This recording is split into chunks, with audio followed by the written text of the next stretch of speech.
Hey, welcome back, size viewers, to another video. Today I'm going to talk about the sequel to My Tiny Defender, which is My Giant Senpai. Now, it's a story that I took off of YouTube for various reasons. As I've mentioned before, I have to restructure the videos so that the videos go in line with YouTube's monetization policies. In other words, I have to add commentary to the video. And so when I start to re-upload the old content, as I stated in my community post, you're going to see a commentary version on YouTube, and then you're going to see a non-commentary version with different music to match the atmosphere of the scenes that I'm displaying. So I'll put that in a link. You don't have to pay money to see it. It's generally placed in a Google Drive link, and all you have to do is just click the link and you'll be able to watch the non-commentary version where I don't talk. In this video, I'm just going to basically summarize My Giant Senpai. It's not really too much of a long story. It's to basically world build the world that the girls are in, and to show what kind of threats and what kind of possibilities that the girls are going to be dealing with throughout the rest of the story. So let's go ahead and get right to it. The story starts off with Amaya and Akako, two characters that I look forward to actually showing you more in the later series. And it starts off with Amaya and Akako essentially just talking about the events that happened in the previous story. Now, what happened is that Amaya at this point feels conflicted about her best friend, Akako, because it seems like from in the beginning of the scenes that Akako hasn't learned her lesson to what she did to Haru. And Amaya, being a very pure-hearted person, she feels a little bit upset about it, and basically has this moment where she splits her friendship with Akako because she feels that Akako hasn't really learned. And she tells Akako that, until you change, that's when you can come and talk to me. And in this scene, Akako just laments and talks about how she feels alone, how she has no one, all because of these quote-unquote pets. Then what happens next is that we fast forward to the girls scene where we have Faye, Sachiko, and Hiroko, Haru, and Tyler, where they're just kind of lounging, just talking about homework, just kind of just being teenagers, right?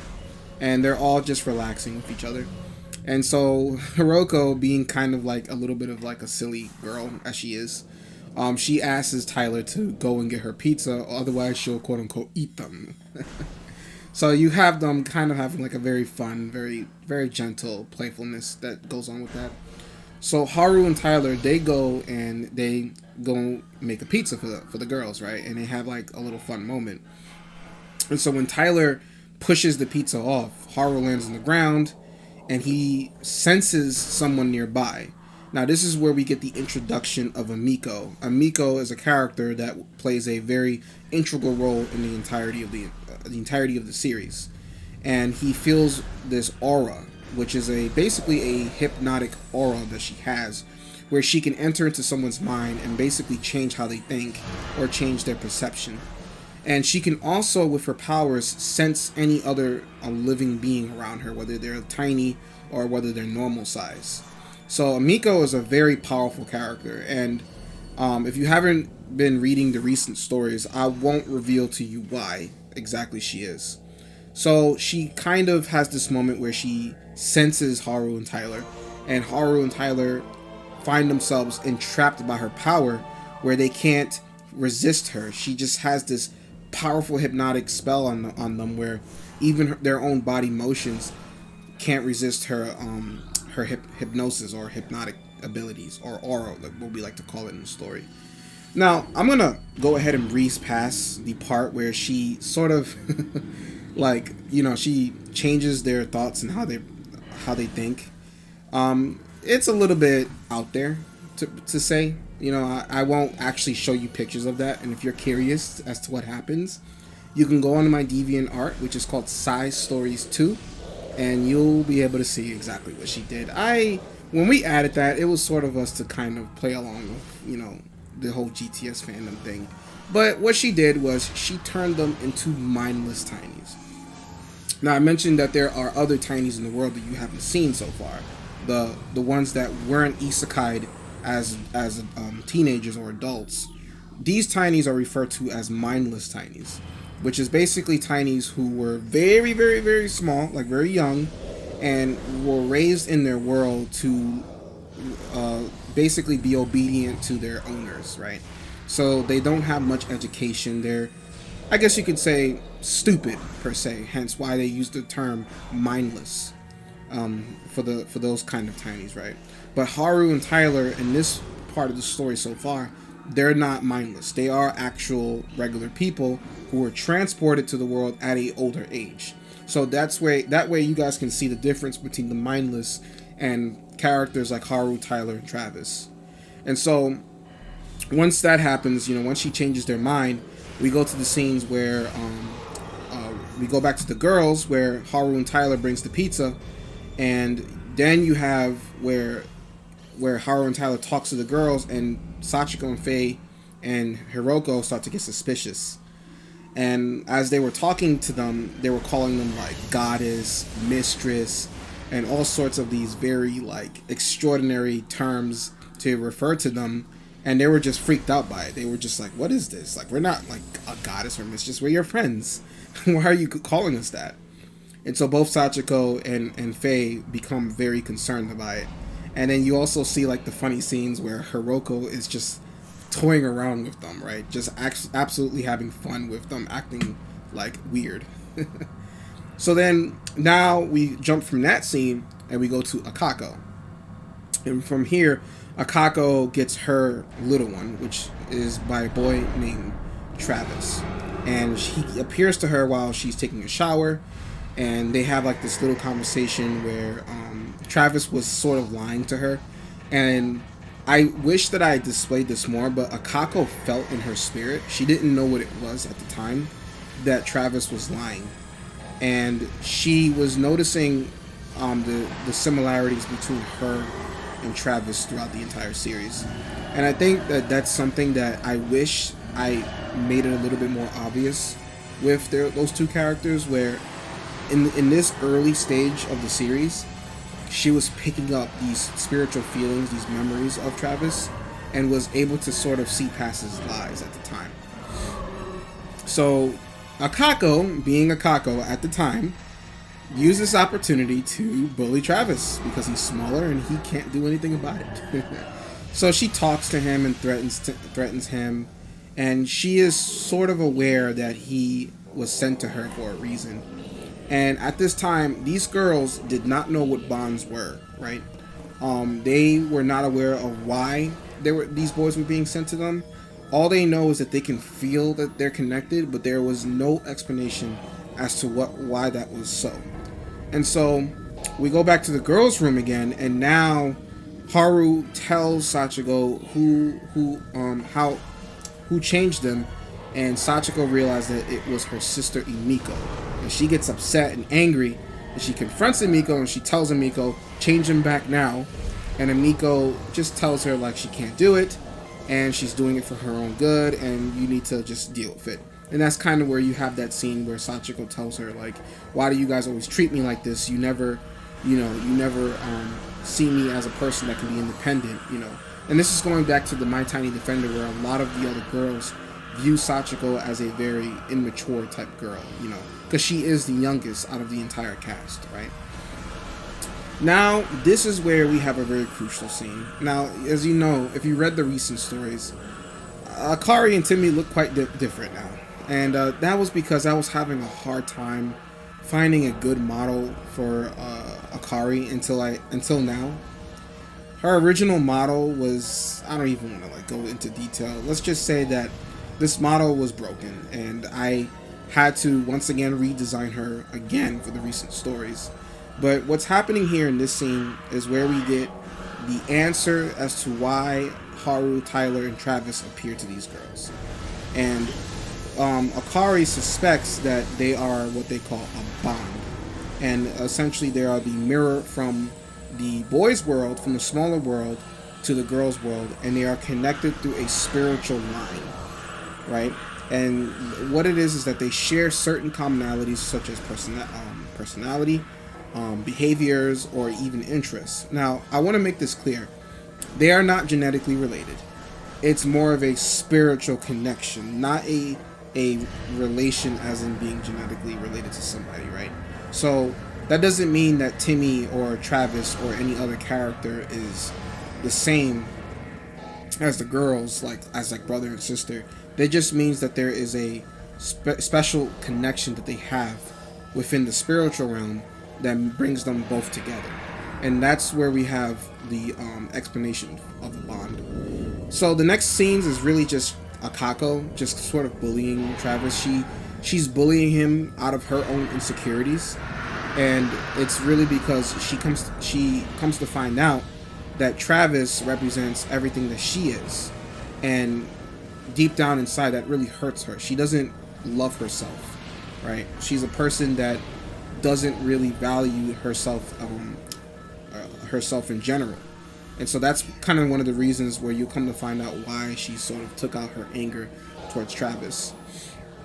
And then you have a really nice scene here where she goes to go meet Noriko, which is a character I'm currently working on now. She wants to ask Noriko for advice, and so does Sachiko. Sachiko is going to Noriko to see if she can help with what's happening with Tyler and Haru. Now, where we have a scene here is basically Akako didn't reveal that she got her own little one, but all of the girls have figured it out basically that she did. And her talking to Sachiko was able to see where you have like this very nice little character development with Sachiko, where she sees that Akako is going through a little bit of grief of her own behavior, and also just kind of feeling down about herself. And Sachiko is a very nice girl, you know. The thing is about Sachiko is she's the kind of girl that if you bully, she'll still come back to you the next day and still be nice to you. It's the same thing with like how Deku and Bakugo were in like the first season, right?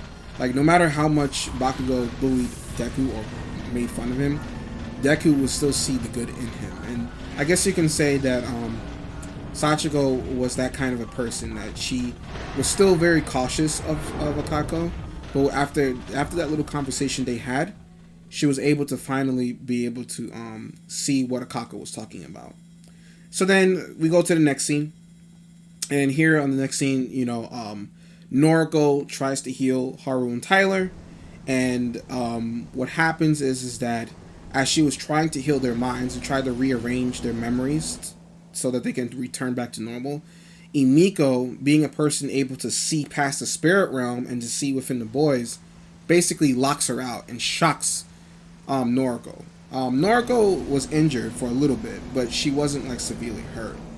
And now there was the issue where the girls have to leave Haru and Tyler in the care of Hiroko and Midori so that no one else will get hurt, because they figured that Hiroko will be the one to like take care of the boys in the meantime. Okay, and so we jump into the next scene where the Akako and Travis are sitting outside, and Akako just wants to talk to Travis. She wants to give herself a chance to get to know him, right? And Travis basically opens up to her and just tells him about how he feels about her, and he explains to her that he understands how she feels. And this is where you have the bond be initiated, where both characters, the little ones and the big characters, or the GTS, will come to an understanding where they can see where they are connected. And basically Travis tells her a very sweet thing to her, because Akako feels alone, and he tells her, well, you're not alone anymore. And you have that sweet moment where Akako just sort of blushes, I guess, in her own way, but she tells him, like, don't try to be cute, because it's not going to really work on someone like me. And you have like that very, very sweet little scene there going on. And then we have Sachiko's second sister, Aiko, who was sort of watching. Now, you'll come to find out that Aiko is a girl who stalks her sister Sachiko, and she doesn't get herself involved with Sachiko's stuff, but she does stalk her in a lot of scenes, right? Now, she knows about what happened with Travis and Akako. She was watching Akako talking to the little one, and she was still on the belief of what Emiko believes about the world, right? She just doesn't want anything to do with the little ones. Aiko is a very different character compared to Sachiko and Emiko, where she's a very independent, very, a person that just keeps to herself kind of character. But she's also a very neutral character as well. But she does eventually side with them, as you can see here. So she threatens to take Travis. She says that you're not supposed to keep little ones like that. You know, the same narrative that you've seen with Emiko. And she wants to crush and kill Travis in order to protect her sister. She wants to basically protect her sister from anybody else that she knows personally, so that the headmistress won't come and bother her. And then you have the scenes where the headmistress takes Travis and basically talks to him. And it's very strange because this is where you think that the headmistress wants to kill them, but very strangely enough, she allows Travis to stay in the world with Akako after asking Travis if he loved her, and Travis responding, well, yeah, I do. Or at least I have feelings for her. And then you when he wakes up, he tells Aiko that he saw this very strange lady, and Aiko figured out that it was the headmistress, and that kind of spooked her a little bit. So then that's where she starts to understand that these little ones and the GTS or the girls have like this bond moment. And then Akako asks Travis, you know, what did you tell the headmistress, or what did she tell you? Why did she let you stay in this world? And Travis said, I'm not going to tell you, because he's shy and he's not really interested. Now we have the moment where Akako is walking with Travis on her shoulder, and she sees her best friend Amaya in the school hallway as they were talking. And basically Amaya saw Akako with her little one. Amaya was able to put two and two together really fast in that scene, and she was able to see a different person, a different Akako, compared to the very bitter, very bully, angry type girl that she was used to. Now you have that scene where they're talking and they just basically reconnect with each other, and Amaya is proud of Akako to see how much she has changed from the beginning of the story, and seeing that she no longer is a person that will abuse her power whenever she feels like it. And then so we go from there, and we go to where Hiroko is talking about how she's going to heal the boys. She's going to try to get the boys back into shape. And basically what happened with Hiroko and the scenes where she is with Midori is really just her trying to help reconnect the boys' memories by reliving their traumas. So she has like that scene where she threatens to eat Haru, or the scene where she messes around with Tyler and Tyler just kind of messing around with them. And then you have where like both Midori and Hiroko, which are two very close friends with each other, they're like literally like sisters.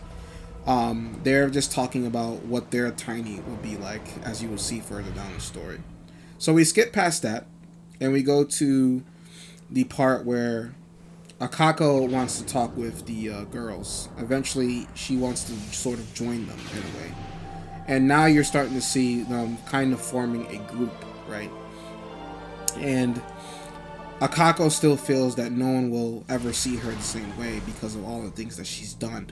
And considering that she's done so many terrible things to like the other girls, but Travis is just kind of telling her like, you know, you gotta like let go of the past and move forward.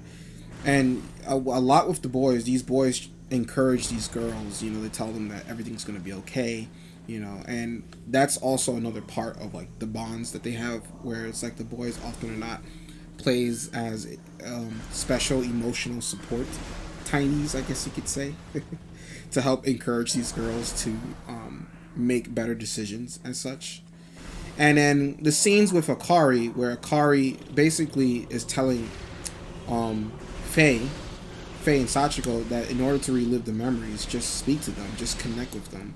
Because within Tyler and Haru, no matter what, they're always going to remember the girls for who they are, even if Emiko tries to change their memories, right? And they figured that Akari would use some kind of power to help them, but in reality, it was actually just the bonds themselves that saved Haru and Tyler in the first place. Now we have the scene where Sachiko and Akako make up with each other. Sachiko finds out about Travis, and she sees that Akako is a completely different girl. And that's one of the moments where I do truly love, because now you have where the bully and the victim are no longer enemies, but they now become friends. And Sachiko, being the girl that she is happy to have Akako as a good friend with her now, and they'll come to really love being around with each other as you see the story progress. And so Akari gives them a little bit of a warning. The next time that Emiko comes and starts bothering them with the whole, trying to change the boys' minds again, to always remember that no matter what, Emiko can't mess with the bonds themselves. And so that's where that arc ends there, at least in that mid chapter there. And then you go to where Emiko makes her moves. Okay, and so now we're on to the next scene. Now, this scene, I'm going to breeze past it as fast as I could, because we are using a lot of runtime in this video. So, what happens is Emiko, instead of possessing the boys, he possesses the girls. And the girls become extremely hateful and angry towards the boys. She manipulates their memories. Remember, Emiko manipulates the memories of the girls. And when the girls try to injure the boys, she can feel, this is the first time where the girls can feel the pain of the boys within themselves.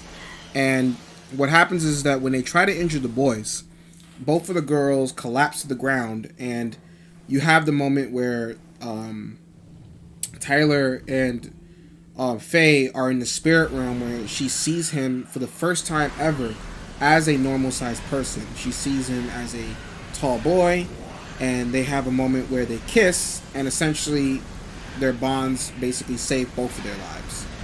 Now Haru confronts Emiko, and Emiko is angry at Haru for asking him, like, why are you doing this? And Emiko is just like, I don't need to tell you anything. You don't need to know why. Just I'm gonna go ahead and torture you in the worst way possible. And she's just being a villain in this point of the story. Now, as she transports Haru into the spirit realm, she places Haru in the same place where she traps Sachiko. And basically you have a very, very touching moment where Sachiko and Haru meet each other in the spirit realm. And that's where we get the first time that both Haru and Sachiko kiss each other. Now, if you didn't know, Sachiko is a very short girl. She's 4'11", and Haru is about, I believe, 5'7". So you can see the clear size difference between the girls, right? If the girls were to see the boys in normal size, as you will see in the spirit realm, the girls themselves are very short. None of them are even, or barely any of them are more than 5'4". Most of them are below 5'3". And most of the hybrid characters are about only 5 feet to 5'1". So I tried my best to show very clear and distinct height differences between the characters in the spirit realm. But also, it's to give a little bit of a balance, because seeing these characters small all the time can be a little bit repetitive. So whenever you see them in normal size, it does help to show them how they interact. It's a very special place where they can meet and, they can do the same things that otherwise a normal person would do. So we go past that scene where, Miko is just trying to kill Haru. She wants to take away the boys' lives and essentially just create havoc here. And as she tries to do so, she couldn't, because, again, this goes down to what Akari says. No matter what, Emiko can't take away the bond or the love that that they share with the other person. And so, once Emiko got sort of kicked out of Haru's memories, you have the moment where Faye comes in, where you get this badass scene. She comes in with a frying pan, and she knocks Emiko over in the head, and that knocks her out. And she comes back to Sachiko. It's a funny scene, and she basically says, I kind of knocked out your sister. And Sachiko's like, did you guys check if she's dead? And they're like, oh my. Long story short, Noriko came. It was implied that she came over to the house, healed Emiko, and we just skip past that, and then we go on to the girls when they're in the schoolyard, and Noriko came up with this idea that we're going to start a group. We're going to start a group where we can have girls who are getting these so-called bonds to come as a support group to protect the little ones from anyone else's evil. And that is essentially the end of My Giant Senpai. And then you have the epilogue of Aiko now also starting to see that those boys, the little ones, play a very important role in the story. Now, this video, guys, there's a lot more to what's happening in the story. I kind of just did a little bit of a speed run because there's a lot to talk about, and I'm already 25 minutes in already with this video. And I know that often or not, people don't like to watch long videos, but I made this video in case you don't feel like actually watching the entirety of like the comic series. Now, I know some of you might prefer both, but this is just to help you, especially to those who may be from other countries who may not be able to read English, but they can understand or hear English, and I can use this as an opportunity to help you understand what's happening in the stories. Now, My Giant Senpai is a world-building story. It basically solidifies what bonds are. We get the new characters that are going to play the integral role in the story, and now you have all of the girls, Akako and Amaya, being part of the friend group, and now you're starting to see that as the story grows, this small little group is going to play a major major role in the entire world itself, including with the headmistress and every single other character that's in the story. Now, as I will continue to make these videos, the next several uploads, I'm going to talk about different topics. As you guys know, I have to keep the content unique in between each video, but you'll start to see the old uploads of the old stories come back to YouTube, as I mentioned earlier in the video.